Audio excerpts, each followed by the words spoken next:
Ndị Igbo ibe m,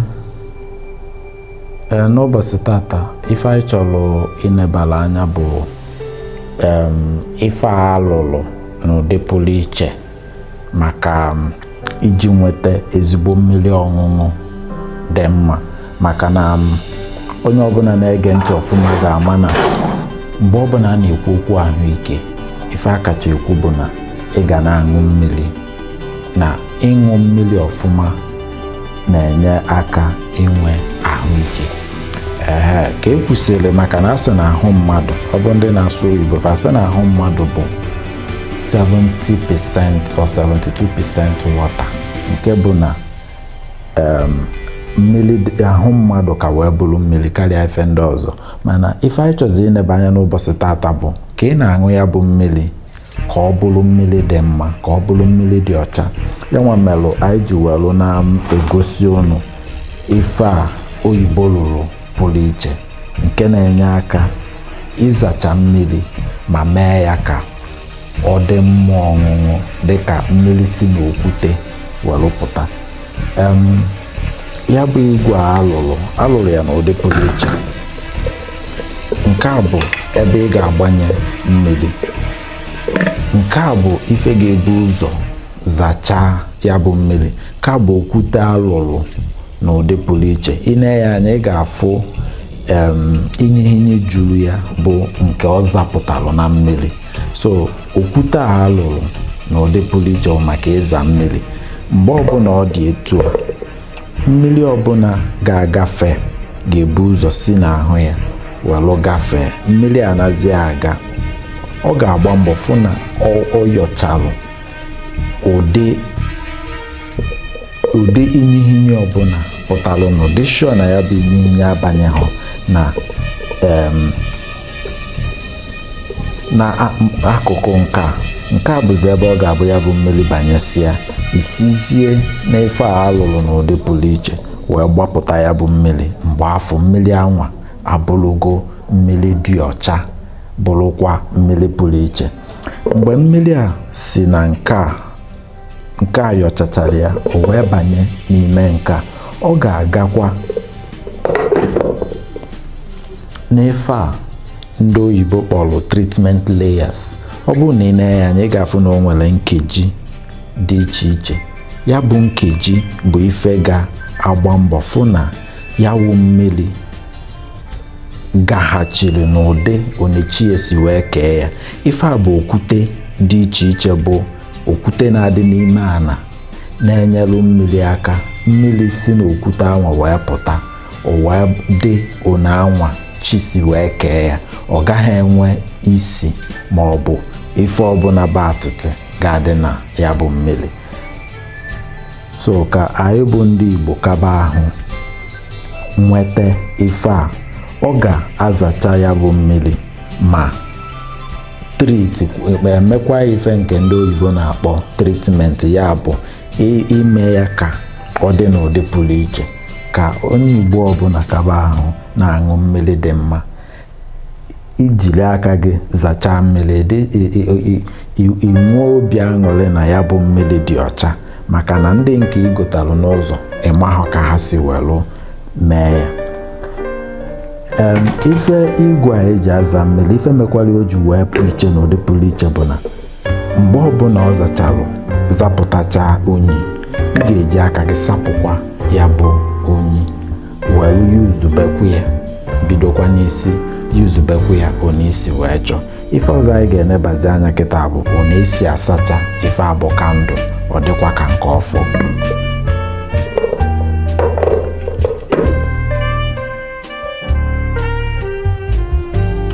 Ngwa ngwa iwetalụ ya bụ kandụ, n'anya ife a bụ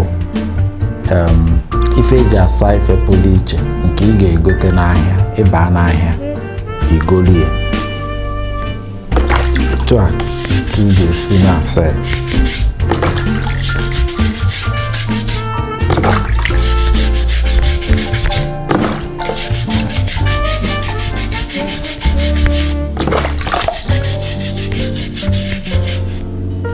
Fugo ka o si apụ ebe a.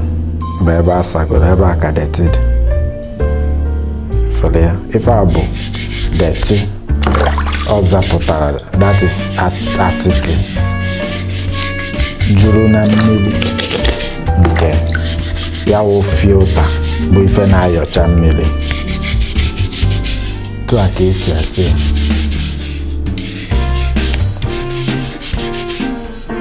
Ị ga na-asazi ya till ịsacha ahụ ya niile ọtụmidokwa ọcha. Fụrụ na onwubegokwa ọcha. Onwubego ọcha.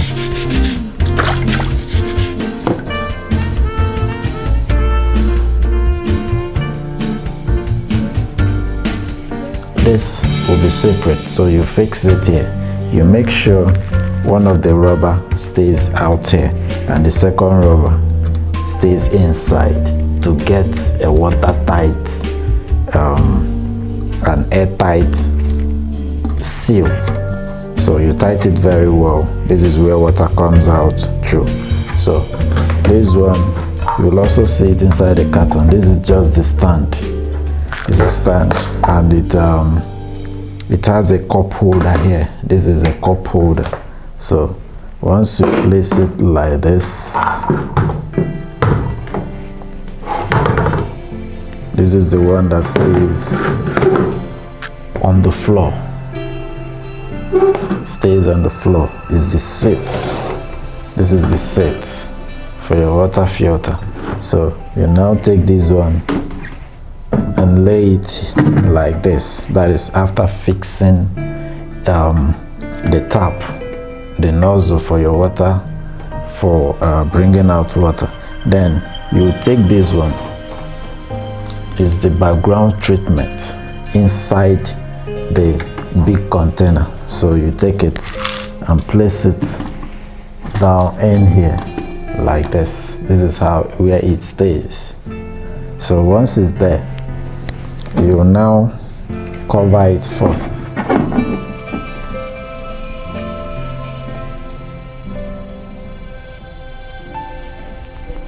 You now, once you put this one in here, it stays like this. You cover this one.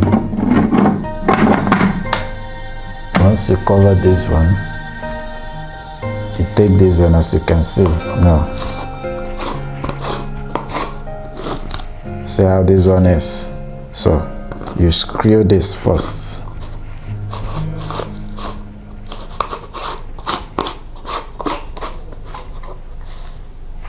Then you fix it like this. So you can see. Then this is where water goes in. This is where water goes in. Remember how you clean this when it's dirty. So you now fix it like this on top. Then this is the cover like this, and this is where you place your cup. Place your cup here. Then when you want to get water, you get water through here. So the moment you press this like this, water starts coming out, or you pull it as you may like, water starts coming out. It looks fragile, but it's very strong and durable. So once you push it in, you get water, or you pull it out, you get water.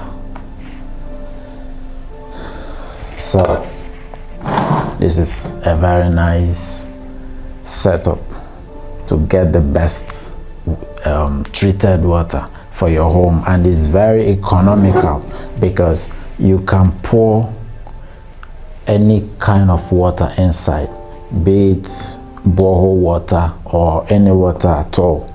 The filtering candle will take care of the filtering. If it's a hard water that has taste, the treatment section will take care of it, and your water will come out very pure and tasteless, very clean and bacteria free.